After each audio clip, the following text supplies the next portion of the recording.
Hello everyone, কেমন আছেন সবাই? সৌমিন পার্লার আর্টি ব্লগসে আপনাদের সবাইকে স্বাগত জানাই। আশা করছি সবাই খুব ভালো আছেন। আমরাও খুব ভালো আছি। সকালবেলা ঘুম থেকে উঠে আগে বাইরের প্রাকৃতিক দৃশ্যটা দেখে নিলাম। এরপর চলে গেলাম আমরা একটু ব্রেকফাস্ট করতে।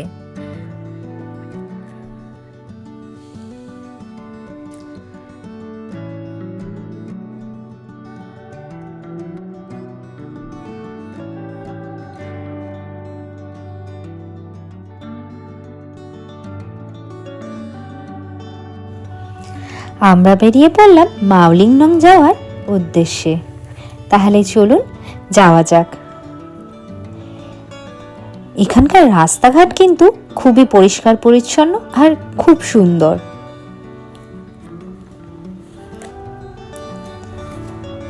আমরা মাওলিংনংয়ের অনেকটাই কাছাকাছি চলে এসেছি। এইটা হলো মাওলিংনংয়ের পার্কিং প্লেস। এখানে হোমস্টে কিন্তু খুবই সাধারণ মানের। যে কোনো হোমস্টেতে আবার খাবার পাবেন না। খাবার জন্য রয়েছে বেশ কয়েকটি রেস্টুরেন্ট, যেখানে 250 টাকায় চিকেন থালি পেয়ে যাবেন।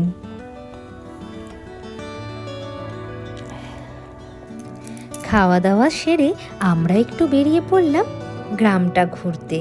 তাহলে চলুন আপনাদেরকে সাথে নিয়ে একটু ঘুরে দেখি। গ্রামের ভেতর রয়েছে 2টি চার্চ। এখানে দেখুন একটুকু আবর্জনা চোখে পড়বে না। পুরো গ্রামটা একটা সুন্দর সাজানো, যেন মনে হচ্ছে একটা বাগান। গ্রামের মানুষরাই দায়িত্ব নিয়ে এই জায়গাটাকে পরিষ্কার রাখেন। মাওলিংনং সত্যি খুব সুন্দর। মাওলিংনংয়ের রাস্তা দেখবার মতন। রাস্তা না কারোর বাড়ির বারান্দা আপনি সেটাই বুঝতে পারবেন না, এত পরিচ্ছন্ন। মাওলিংনং গ্রামটি 2003 সালে এশিয়া এবং 2005 সালে ভারতের সবচেয়ে পরিচ্ছন্ন গ্রাম আখ্যায় ভূষিত হয়েছে। এটা একটা পঞ্চায়েত এলাকা। এদের এখানে এন্ট্রি ফ্রি রয়েছে। এন্ট্রি চার্জেস হলো 100 টাকা। এই টাকা দিয়ে তারা এই গ্রামের মেনটেনেন্স এবং পরিচ্ছন্নতা কাজে লাগায়। এর উপরে উঠে চাইলে আপনারা ছবি তুলতে পারেন।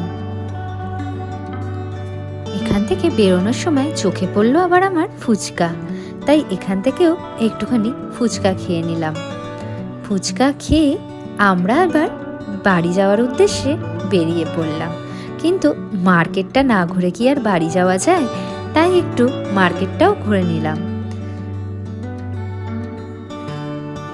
মার্কেট ঘুরে এবার আমরা যাব আবার বাড়ির উদ্দেশ্যে, মানে হোটেল ফেরার উদ্দেশ্যে।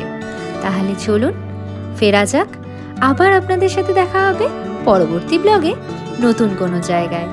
অবশ্যই কিন্তু আমার সাথে থাকবেন, আর ভালো লাগলে একটা লাইক করতে ভুলবেন না। সবাই সুস্থ থাকবেন, ভালো থাকবেন, সাবধানে থাকবেন। আর ভালো লাগলে আমার চ্যানেলটাকে একটু সাবস্ক্রাইব করে নেবেন, শেয়ার